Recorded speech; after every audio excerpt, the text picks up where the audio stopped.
الرحمن الرحيم يا بني آدم لا يفتننكم الشيطان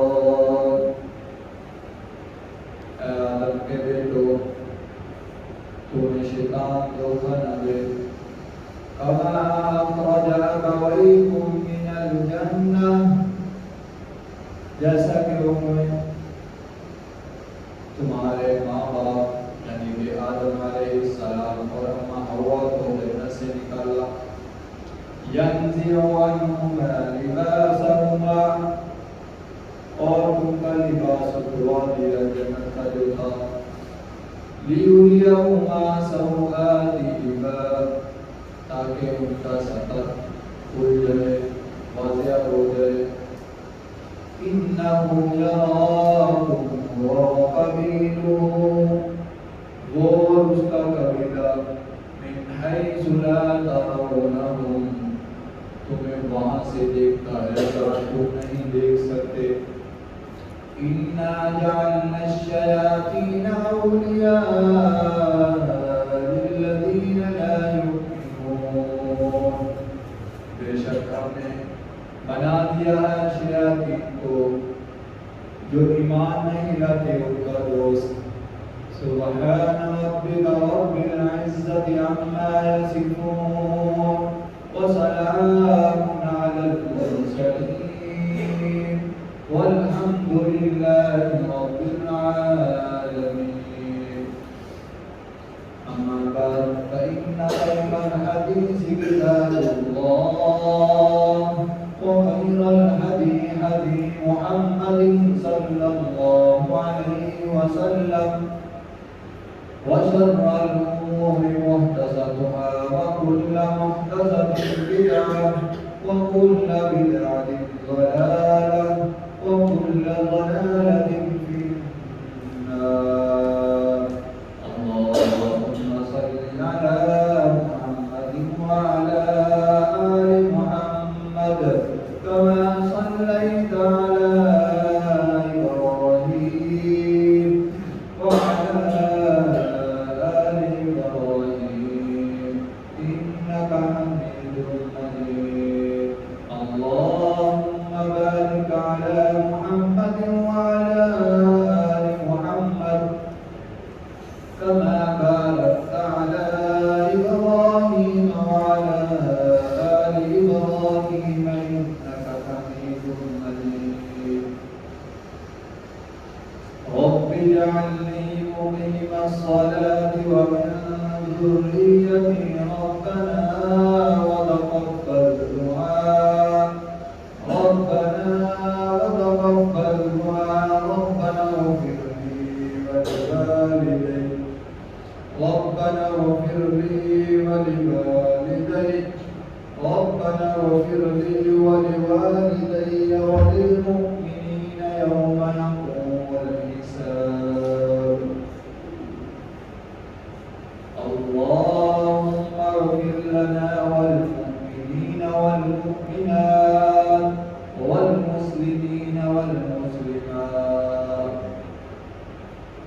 دنیا کو جنت بنانے والوں اعمال کا جواب دے ہونا پڑے گا اپنے اعمال کا جائزہ لو ورنہ حشر میں رونا پڑے گا چھوڑ دے زندگانی کا یہ میلہ جائے گا تو یہاں سے اکیلا پہن کے کفن کا ایک جوڑا جب جنازے میں سونا پڑے گا دنیا کو جنت بنانے والوں اعمال کا جواب دے ہونا پڑے گا چار یاروں کے کاندھوں پہ جس دم تیری برات نکلے گی گھر سے خوبصورت حسین یہ بدن اس کو بے جان ہونا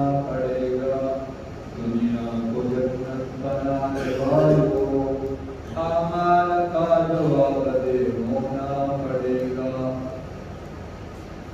میرے محترم سامعین، ماں اور بہنوں اور تمام قسم کی حمد و ثنا اس مالک اس ارض و سما کے لیے ہے۔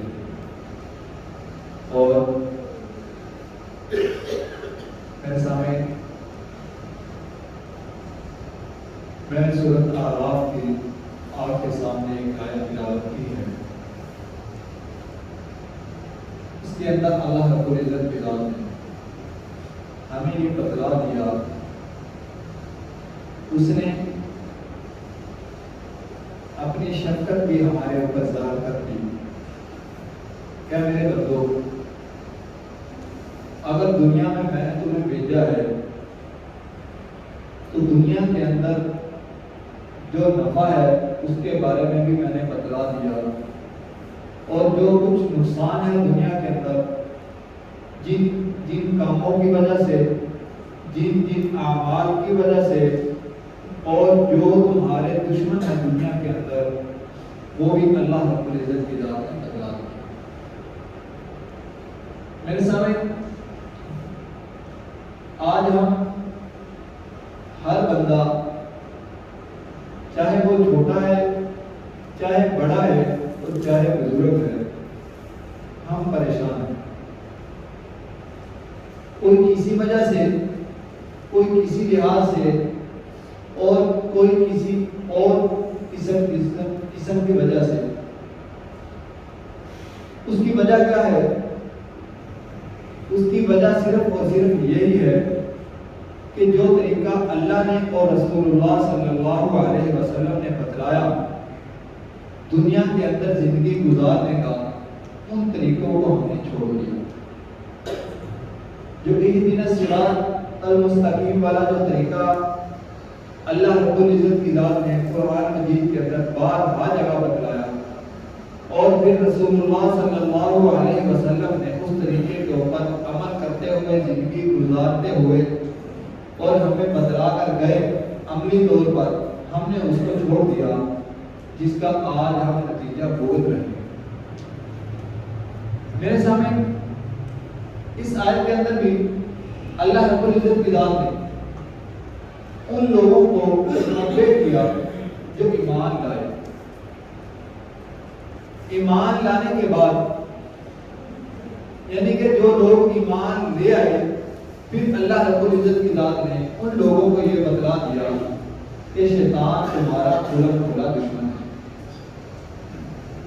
کہیں اس کے دھوکے فریب میں نہ آ جانا، کہیں روز محشر کے دن میرے آگے یہ آ کر یہ نہ کہنا کیا ہمارے پروردگار ہمیں تو پتہ نہیں چلا، ہمیں تو اپنے دشمن کی پہچان نہیں ہوئی۔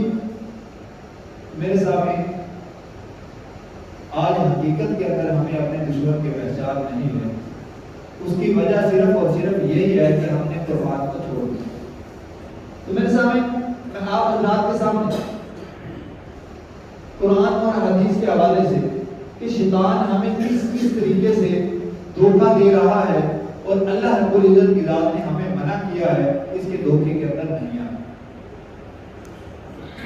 میرے سامنے قرآن کے اندر سب سے پہلے جس جگہ پہ بھی ایمان کا ذکر ہے، وہیں پہ اعمال صالحہ کا ذکر ہے۔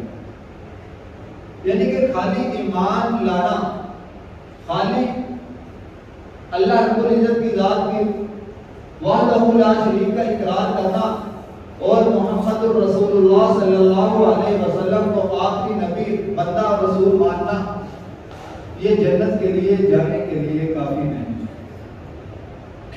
یہ بات میں خود نہیں کہہ رہا، بلکہ اللہ کا قرآن کہہ رہا ہے۔ اگر ہم قرآن کو باغور دیکھیں تو قرآن کے اندر ہمیں بہت ساری ایسی آیت ملے گی جہاں پہ ایمان لانے کے بعد فوراً نیک اعمال کا ذکر ہے۔ اس سے پہلے ایک اور طریقے سے آپ سمجھ لو کہ قرآن ہمیں پڑھنے کے لیے ہمارے پاس وقت شاید کم ہے۔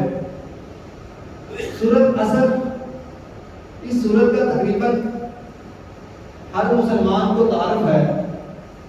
اس صورت کے اندر اللہ رب العزت نے قسم کھا کر کہا والعصر ان الانسان لفی خسر، کہ سارے کے سارے انسان خسارے کے اندر ہیں. یا اللہ اگر ہم قرآن سے سوال کریں تو یقیناً ہمیں قرآن جواب ہی دیتا. میں نے یہ بات پہلے کہی کہ اللہ نے ہمیں لاوارث نہیں چھوڑا.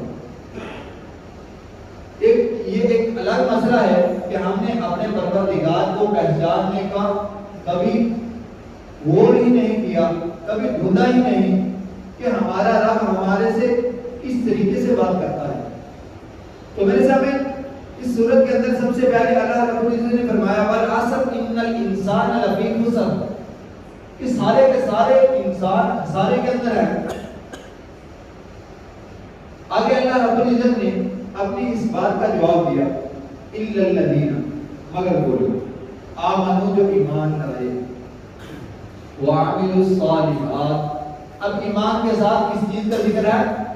ایمان لانے کے بعد وعملوا الصالحات، نیک اعمال جس نے. تو میرے سامنے یہ چند ایک منٹ میں آپ حضرات کے سامنے جو کچھ بولوں گا وہ صرف اور صرف اسی بات کے اوپر ہوگا کہ ہم ایمان کو لا چکے. اور یہ ایک الگ مسئلہ ہے، الگ بات ہے کہ ہم ایمان بھی اس طریقے سے نہیں لائے جس طریقے سے صحابہ کرام رضی اللہ عنہم اجمعین نے ایمان لانے کی قدر و قیمت ادا کی. انہوں نے لا الہ الا اللہ اس طریقے سے پڑھا، اور جب لا الہ الا اللہ پڑھا پھر ان کو کن کن مصیبتوں سے گزرنا پڑا، کیسے کیسے ان کے اوپر امتحان گزرے. میرے سامعین اگر ہم قرآن کا مطالعہ کریں تو ہمیں بہت سارے واقعات ایسے ملیں گے. ایک نشاندہی کے لیے میں آپ حضرات کے سامنے بتا دوں کہ کبھی سورۃ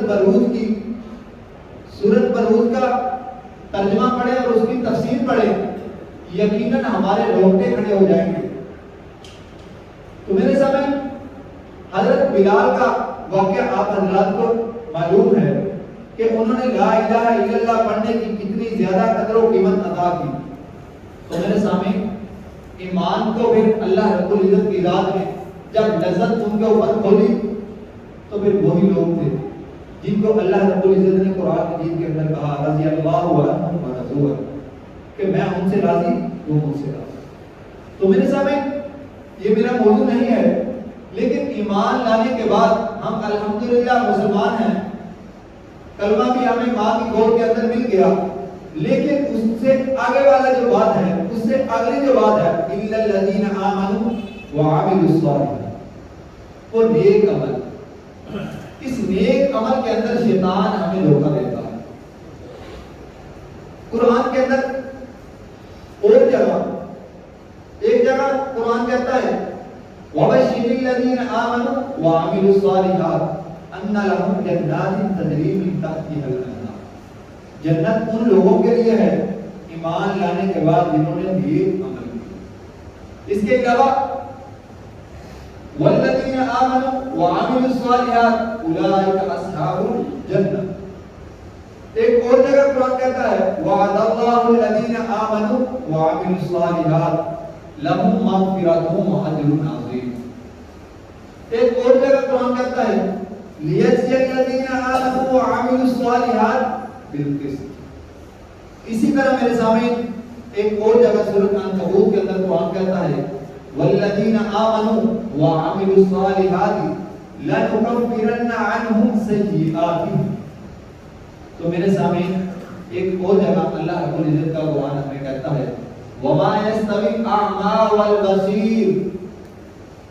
ذرا غور کرو میرے بندو، کیا دیکھنے والا اور نابینا برابر ہو سکتا ہے؟ اب اس آیت کا جتنا بھی زیادہ ہم اس کی تفسیر کریں تو یقیناً ہمارے ہوش و حواس اڑتے چلے جائیں گے.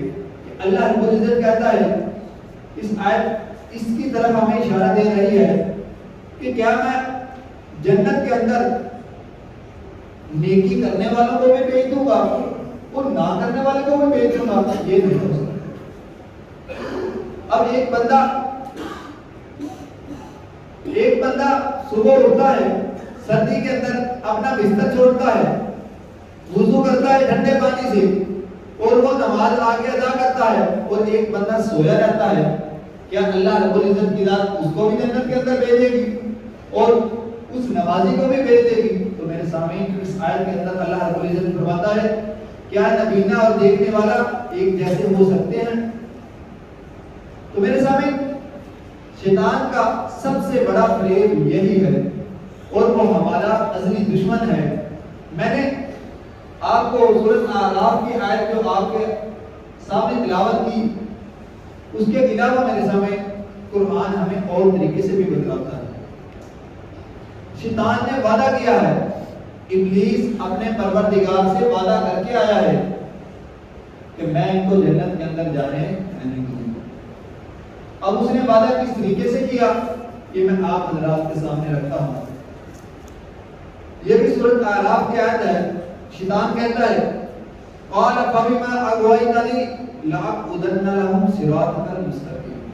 اے میرے پروردگار، شیطان اللہ سے مخاطب ہے، شیطان ابلیس اللہ سے مخاطب ہے، وہ کہتا ہے میں ان کو سیدھے راستے کے اوپر نہیں چلنے دوں گا۔ صرف یہی نہیں کہا اس نے، بلکہ اس سے آگے والی آیت اور ہمیں پریشان کرتی ہے۔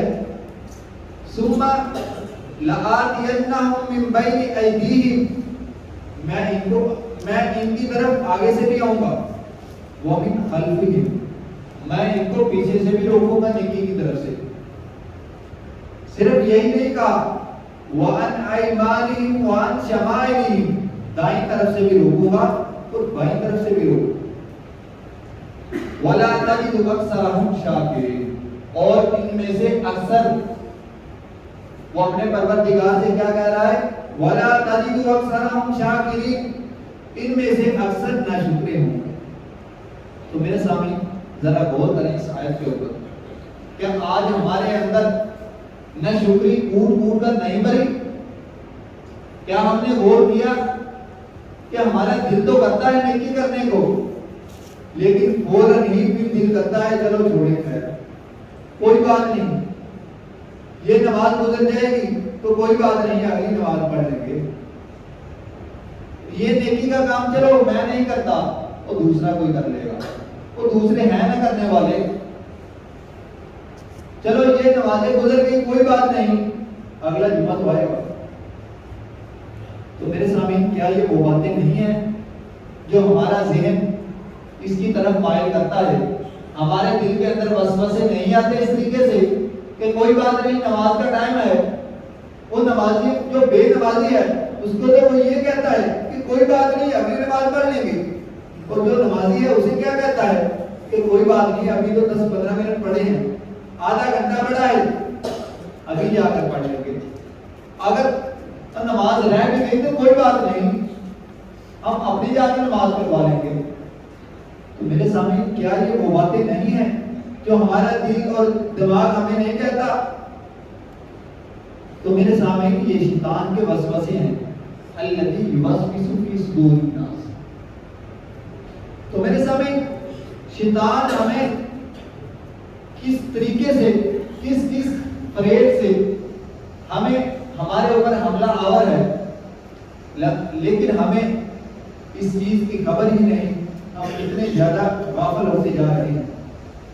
میرے سامنے ایک تو دھوکہ یہ تھا، لیکن اس کے علاوہ ایک شیطان اور ہمیں دھوکہ دیتا ہے، جو کہ آج کے ہم مسلمان اس دھوکے کے اندر بہت زیادہ آ چکے ہیں۔ وہ دھوکہ کیا ہے کہ ہمارا تعلق تو امام الانبیاء جناب محمد رسول اللہ صلی اللہ علیہ وسلم کے ساتھ ہے، ہم تو اس کی آخری امت ہیں، ہماری تو کچھ بارش کریں گے تو ہم تو جنت کے اندر چلے ہی جائیں گے، تو خیر ہے کوئی بات نہیں۔ تو میرے سامنے آج ہم رسول اللہ صلی اللہ علیہ وسلم کی بدن کی، ان کے سیرت کی بہت زیادہ تعریفیں کرتے ہوئے نظر آئیں گے نعتوں کے اندر اور طریقے سے بھی، لیکن وہ جو پیغام لے کر آئے جس مقصد کے لیے وہ دنیا کے اندر تشریف لائے اس پیغام کی بات نہیں کریں گے، اس مقصد کی بات نہیں کریں گے، مرضی اپنی زندگی اپنی مرضی سے گزاریں گے، وہاں پہ رسول اللہ صلی اللہ علیہ وسلم کی سنت کو ہم نے نہیں زندہ کرنا۔ کیا آج ہماری شادی ہے، کیا آج ہماری غمی کیا سنت کے مطابق ہو رہی ہے؟ اگر ہم کریں گے تو ہماری واہ واہ کیسے ہو؟ لوگ ہمیں واہ واہ کیا کس طریقے سے کریں گے؟ اگر ہم سادگی سے نکاح کریں گے تو لوگوں کو پتہ کیسے چلے گا کہ اس نے جہیز جو 2-3 ٹرک بھر کے دیے ہیں، لوگوں کو کیسے پتہ چلے گا؟ میرے سامنے قانون کے زمانے کی تو ہمیں بہت زیادہ واقعات تقریباً ہر کسی کو یاد ہے کہ اس کی اونٹ کتنے زیادہ اس کے خزانے کی چابیاں اٹھاتے تھے، لیکن آج ہم جہیزوں کا جو ٹرک بھر کر دیتے ہیں، کیا یہ خزانے نظر نہیں آتے؟ میرے سامنے کیا اسلام اس چیز کی اجازت دیتا ہے؟ یہ شادیوں کا سیزن ہے، کیا جو صاحب حیثیت ہے اس نے تو دے دیا، لیکن جو صاحب حیثیت نہیں ہے وہ کیا کرے؟ کبھی ہم نے سوچا؟ اسلام یہ نہیں کہتا کہ اپنی بیٹی کو آپ کچھ نہ دو، نکاح کے بعد اسے 40-50 لاکھ کا چیک دو، کروڑ کا چیک دو، لیکن جب وہ چیک دیں گے اس کو، لوگوں کو پتہ نہیں چلے گا۔ لوگوں کو پتہ صرف اور صرف اس طریقے سے چلے گا جو جہیز جائے گا۔ میرے سامنے ہم کس طرف چل پڑے ہیں اور پھر یہ بات کہتے ہوئے نظر آتے ہیں کہ ہم مر گئے، ہمارے اوپر فلاں مصیبت، یہ مسئلہ، وہ مسئلہ، پریشانی ہے۔ میرے سامنے یہ صرف اور صرف شیطان کا دھوکہ ہے۔ میرے سامنے اس سے اور قرآن سے اگر ہم اور وضاحت لیں تو قرآن کے اندر یہود و نصارہ کو بھی شیطان نے دھوکہ دیا۔ قرآن کیا کہتا ہے؟ قرآن اس دھوکے کا ہمارے سامنے ذکر کرتا ہے۔ یہود و نصارہ کہتے تھے نحن ابناء اللہ و احباء، ہم تو اللہ کے لاڈلے ہیں، ہم تو اللہ کے محبوب ہیں، ہم تو اللہ کے بیٹے ہیں، نعوذ باللہ۔ ذرا غور کریں کہ قرآن نے ان کا وہ نقشہ ہمارے سامنے رکھا، نحن ابناء اللہ و احباء، تو میرے سامنے پھر قرآن نے ان سے جواب مانگا۔ رسول اللہ صلی اللہ علیہ وسلم کے ذریعے قرآن کہتا ہے قل یا ایھا الذین ھادوا ان زعمتم انکم اولیاء للہ من دون الناس فتمنوا الموت، اے میرے محبوب ان کو کہہ دیں کہ تم اگر اتنے محبوب ہو اللہ کے، اگر تم اتنے لاڈلے ہو، فتمنوا الموت، موت کی تمنا کیوں نہیں کرتے؟ ذرا غور کریں قرآن کی اس آیت کے اوپر کہ اللہ کہتا ہے کیا میرے محبوب ان کو یہ کہو کہ تم واقعی لاڈلے ہو، اللہ کے برگزیدہ ہو، تم اللہ کے پسندیدہ ہو، تو پھر اللہ سے ملنے کے، ملاقات کرنے کا تمہارے دل کے اندر تمنا کیوں نہیں؟ اب وہ ملاقات کیسے ہوگی؟ موت کے ذریعے۔ قرآن کہتا ہے فتمنوا الموت، تو میرے سامنے وہ یہ بات نہیں کہیں گے۔ تو کیا آج ہمارا حال بھی یہی نہیں؟ آج ہم یہ تو کہتے ہوئے نظر آتے ہیں کہ ہم نبی کریم صلی اللہ علیہ وسلم کی امتی ہیں، ہم بخشے جائیں گے، لیکن ہم موت کی تمنا نہیں کریں گے، موت کی بات نہیں کریں گے۔ اگر کوئی موت کی بات کرے گا تو اسے کہیں گے بھائی تمہیں کیا ہو گیا، کس طریقے کی باتیں کر رہے ہو؟ تو میرے سامنے حقیقت کے اندر ہمیں موت آنی ہے۔ تو میرے سامنے اب اللہ رب العزت کے ہاں جو تعلق چلتا ہے، جو وہاں پہ مرتبہ اور مقام ملے گا، وہ کس وجہ سے ملے گا، اس کے پیچھے وجہ کیا ہے؟ اگر ہم اللہ کے پسندیدہ کرنا چاہتے ہیں، اب اس کے لیے ہمیں کیا کرنا پڑے گا؟ تو قرآن ہمیں یہ بات کہتا ہوا نظر آئے گا، بلا من کسب سیئۃ وأحاطت به خطیئته فأولئک اصحاب النار هم فیہا خالدون۔ خبردار سن لو، جس نے بھی برے اعمال کیے، اس کے گناہوں نے اس کو گھیر لیا، یہ لوگ آگ والے ہیں اور اس میں ہمیشہ ہیں۔ تو میرے سامنے اس سے ہمیں پتہ چلتا ہے کہ دنیا کے اندر اگر ہمیں اپنے پروردگار سے تعلق کو بنانا ہے تو پھر ہمیں نیک اعمال کرنے پڑیں گے، شیطان کے دھوکے فریب سے ہمیں بچنا پڑے گا۔ میرے سامنے ایک اور چھوٹا سا واقعہ آپ حضرات کے سامنے رکھنا چاہتا ہوں۔ اگر ہم کسی تعلق کی بنا پر بخشے جاتے تو حضرت نوح علیہ السلام کا بیٹے کا واقعہ اپنے ذہنوں کے اندر دیکھ لیں، جو قرآن نے ہمارے سامنے رکھا۔ نوح علیہ السلام کا جب بیٹا ڈوبنے لگا، پانی کے اندر غرق ہونے لگا، تو نوح علیہ السلام بھی اس کو دیکھ رہے تھے۔ وہ جو کیفیت، وہ جو ان کے دل کے اندر گزری، جو انہوں نے زبان کے اندر جو الفاظ ادا کیے، اللہ رب العزت کی ذات نے وہ قرآن مجید کے اندر نقش کر کے اور ہمارے لیے بلکہ قیامت تک کے آنے والے لوگوں کے لیے وہ محفوظ کر دیے۔ نوح علیہ السلام کہتے ہیں وَنَادَى نُوحٌ رَبَّهُ وَقَالَ رَبِّ إِنَّ ابْنِي مِنْ أَهْلِي، اے میرے پروردگار، تو نے وعدہ کیا میں تیرے اہل کو عذاب نہیں دوں گا، اسے غرق نہیں کروں گا۔ تو قرآن کیا کہتا ہے؟ بلکہ اس کے اندر نوح علیہ السلام نے اور کہا وَإِنَّ وَعْدَكَ الْحَقُّ، کیا پروردگار تو اپنے وعدے کے اوپر پکا ہے، یہ نہیں ہو سکتا کہ تم اپنے وعدے کے خلاف جائے۔ تو اللہ رب العزت کیا کہتے ہیں؟ قال یا نوح، اے میرے نوح،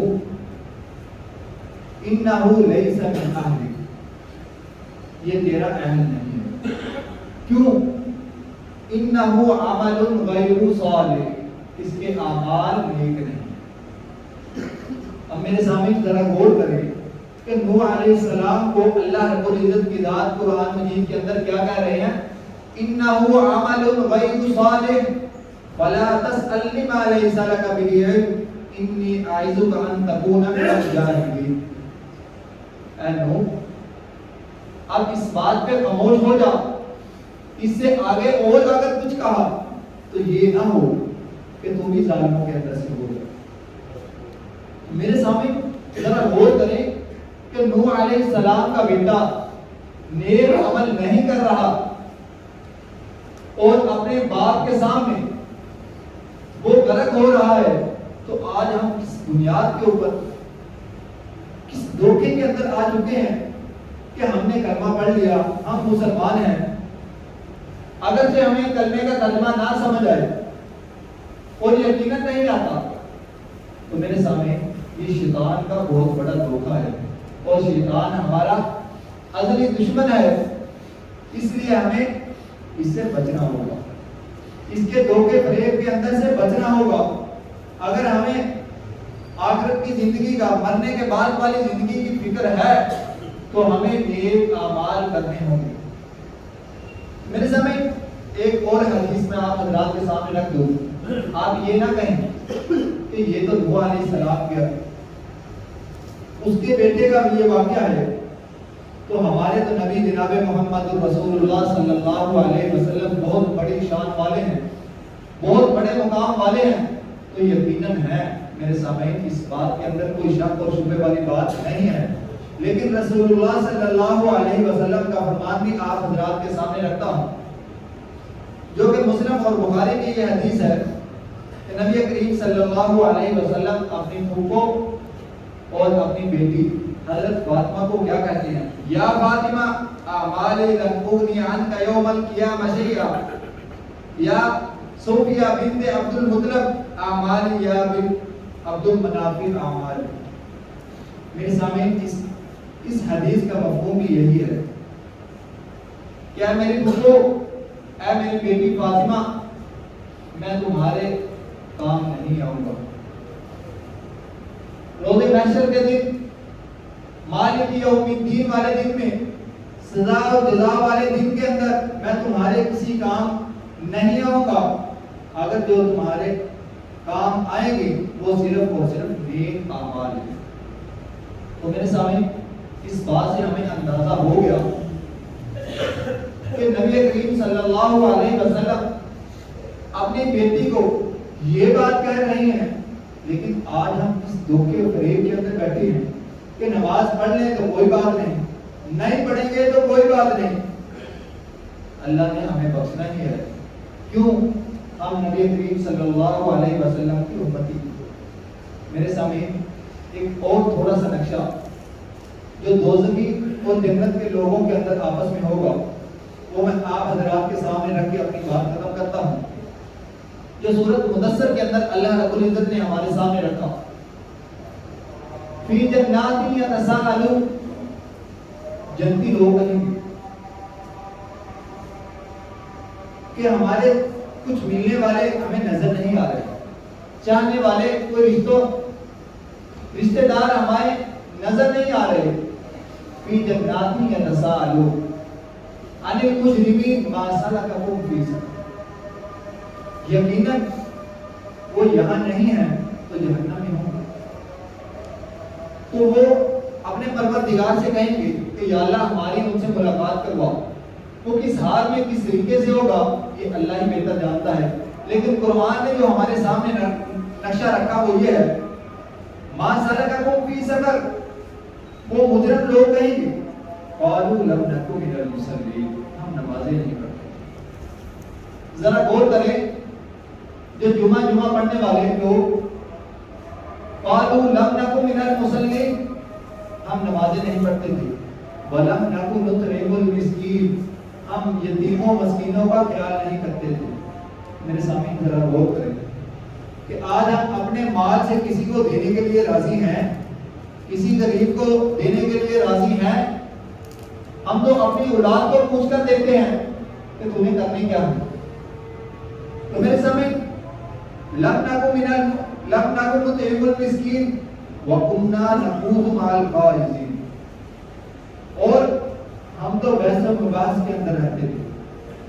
اگر کسی نے کہا، کوئی نیکی کرنے کے بارے میں کہا یا نماز کے بارے میں کہا تو ہم نے اس سے بحث کرنا شروع کر دی۔ تو میرے سامنے کیا قرآن یہ جہنمی لوگوں کے بارے میں بتلا رہا ہے؟ کیا ہمارا نقشہ ہمارے سامنے رکھ رہا ہے؟ اس لیے میرے سامنے ایمان لانے کے بعد جو سب سے اہم عمل ہے جنت کے اندر جانے کے لیے وہ نیک عمل ہے، اور شیطان نے وعدہ کیا ہے کہ میں اپنے پروردگار سے، اس نے وعدہ کیا ہے کہ میں ان کو سیدھے راستے کے اوپر نہیں آنے دوں گا۔ میں نے آپ حضرات کو پہلے آیت یہ آپ حضرات کے سامنے رکھی کہ شیطان نے یہ کہا ہے کہ یا اللہ میں ان کو آگے سے بھی روکوں گا، پیچھے سے بھی روکوں گا، دائیں اور بائیں سے بھی روکوں گا، اور ان میں سے اکثر لوگوں کی نہ شکر کرنے والے لوگ ہوں گے۔ تو میرے سامنے اگر ہمیں آخرت کی زندگی کی فکر ہے، اگر ہمیں موت کے اوپر یقین ہے، اور یقین کرنا پڑے گا، اگر ہم ایمان لاتے ہیں اللہ پر اور اس کے رسول پر، پھر ہمیں موت کے اوپر یقین کرنا پڑے گا۔ اور پھر اگر ہمیں اس بات کی فکر ہے کہ ہم نے ایک دن مرنا ہے، اور پھر اگر ہم جنت کے اندر جنت کے حقدار بننا چاہتے ہیں تو ہمیں نیک اعمال کرنے ہوں۔ وہ نیک اعمال چاہے کسی بھی لحاظ سے، چاہے وہ نماز کا ہو، چاہے وہ روزے کا ہو، چاہے وہ زکوٰۃ کا ہو، چاہے وہ اور قسم کا ہو، وہ ہمیں نیک اعمال کرنے ہوں گے، شیطان کے دھوکے اور فریب کے اندر نہیں آنا ہوگا۔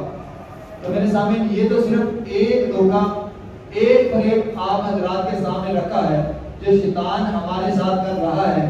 اس کے علاوہ اور قرآن 3 اور دھوکوں کے اندر فریب کے بارے میں ہمیں بتلاتا ہے، وہ انشاءاللہ پھر کبھی بات ہوگی۔ اللہ رب العزت کی ذات ہمیں نیک اعمال کرنے کی توفیق عطا فرمائے۔